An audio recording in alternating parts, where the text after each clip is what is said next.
কোথাও কিছু নেই, থেকে থেকে নতুন ম্যাপ বার করে চীন, যেখানে বারবার ভারতের অরুণাচল প্রদেশের কিছু জায়গাকে চীনের অংশ বলে দেগে দেয় তারা।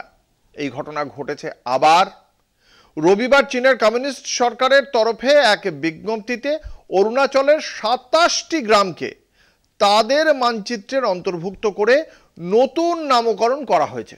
এর তীব্র বিরোধিতা করেছে নয়াদিল্লি। বুধবার বিদেশ মন্ত্রকের পক্ষ থেকে বিবৃতি দিয়ে চীনের পদক্ষেপকে অনর্থক ও অযৌক্তিক বলে জানানো হয়েছে। ভারতের ঘোষণা, অরুণাচল প্রদেশ ভারতের অবিচ্ছেদ্য অংশ ছিল, আছে এবং থাকবে।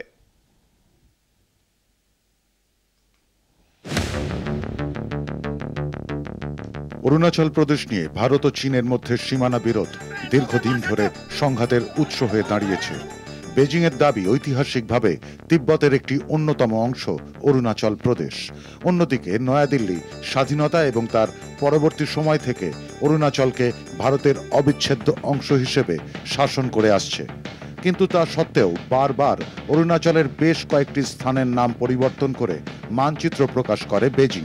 2024 সালেও অরুণাচলের বেশ কয়েকটি এলাকার নাম বদল করে জাংনান বা দক্ষিণ তিব্বত হিসেবে অভিহিত করে চীন। সেবার 30টি নতুন নামের তালিকা প্রকাশ করেছিল তারা।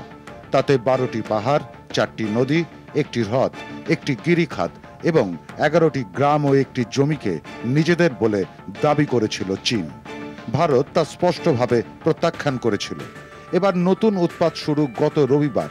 হঠাৎই চীনের কমিউনিস্ট সরকারের তরফে অরুণাচলের 27টি গ্রামের নতুন নামের তালিকা প্রকাশ করা হয়। তারই তীব্র বিরোধিতা করেছে বিদেশ মন্ত্রক।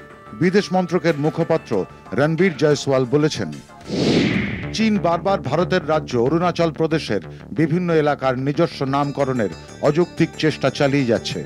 আমরা নির্দিষ্টভাবে চীনের এই কর্তৃত্ববাদী ভূমিকার বিরোধিতা করছি। নিজের মতো করে নামকরণ করলেই প্রকৃত বাস্তবকে উপেক্ষা করা যায় না। অরুণাচল ভারতের অবিচ্ছেদ্য অংশ ছিল, আছে ও থাকবে। এর আগে তাওয়াং উপত্যকাতেও চীন তাদের অধিকার দাবি করে, যা নিয়ে কয়েক বছর আগেই তাওয়াং উপত্যকায় উত্তেজনা ছড়িয়েছিল। গত কয়েক বছরে এই অঞ্চলের জলসম্পদ ব্যবহার নিয়েও উদ্বেগ দেখা দিয়েছে। উদ্বেগের কারণ, তিব্বতের মেদক প্রদেশে ইয়ারলুং সাংপো নদীর উপর বিশ্বের বৃহত্তম জলবিদ্যুৎ বাঁধ নির্মাণের সিদ্ধান্ত নিয়েছে চীন। এই নদীটি বাঁক নিয়ে ভারতে প্রবেশের পর অসমে ব্রহ্মপুত্র নামে পরিচিত হয়।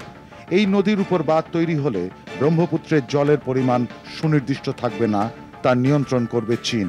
ফলে অসম সহ উত্তর পূর্বের সেচ থেকে অন্যান্য নানা ক্ষেত্রে প্রশ্নচিহ্ন তৈরি হবে। এমনকি চীন হঠাৎ জল ছেড়ে দিলে ভেসে যাবে ভারতের উত্তর পূর্বাঞ্চলের বিস্তীর্ণ এলাকা। এই সব কারণেই চীন সীমান্ত লাগোয়া উত্তর পূর্বাঞ্চলের এই রাজ্যের দিকে বাড়তি নজর রাখে প্রতিরক্ষা মন্ত্রক। কলকাতা টিভি।